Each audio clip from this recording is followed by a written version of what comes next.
Hi friends, welcome back to my channel. ಇದು ನವರಾತ್ರಿ ಇದೆಯಾ 3ನೇ ದಿನದ ಬ್ಲಾಗ್ ಆಗಿದೆ. ಇವತ್ತು ವಿಶೇಷ ಏನಂದರೆ ಕಲರ್ ಬಂದು ಗ್ರೇ ಕಲರು.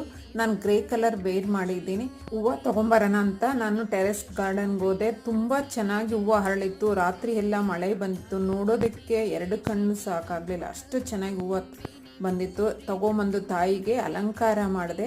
ಇವತ್ತು ನೈವೇದ್ಯ ಖಾರ ಪೊಂಗಲ್ ಮಾಡಿ ತಾಯಿಗೆ ನೈವೇದ್ಯ ಮಾಡಿದೆ. ಮತ್ತು ಏನಂದರೆ ದೀಪ ಹುರಿದಾಗ ಅದ್ರ ಮುಂದೆ ಕಪ್ಪುಗಾಗಿರುತ್ತೆ ಅಲ್ವಾ, ರಾತ್ರಿ ಎಲ್ಲ ದೀಪ ಹುರಿದಿರುತ್ತೆ. ಅದನ್ನು ಸೀಸರಲ್ಲಿ ನಿಧಾನಕ್ಕೆ ಕಟ್ ಮಾಡಿ ಆಯಿಲ್ ಹಾಕಿ ದೀಪನ ನಾನು ಬೆಳಗಿಸ್ತಾ ಇದ್ದೀನಿ. ಮತ್ತು ತಾಯಿಗೆ ಅಷ್ಟೋತ್ತರ, ದುರ್ಗಾದು ಅಷ್ಟೋತ್ತರ ಮಾಡಿ ಮತ್ತು ಪೂಜೆ ಎಲ್ಲ ಮುಗಿಸ್ದೆ. ಪೂಜೆ ಎಲ್ಲ ಆದಮೇಲೆ ದೇವಿ ಮಹಾತ್ಮೆದು ಬುಕ್ ಓದ್ತೀನಿ. ನಾನು ಡೈಲಿನೂ ನವರಾತ್ರಿನ ಮುಗಿಯೋ ಹೊತ್ತಿಗೆ ಆ ಬುಕ್ಸ್ ಮುಗಿಸ್ತೀನಿ. ಅದನ್ನು ಬುಕ್ ಓದ್ತಾ ಇದ್ದೀನಿ. ಇವತ್ತಂತೂ ನನಗೆ ಪೂಜೆ ಮಾಡಿ ತುಂಬಾ ಖುಷಿ ಆಯಿತು. ನಿಮಗೆಲ್ಲ ಹೇಗೆ ಅನಿಸ್ತು ಅಂತ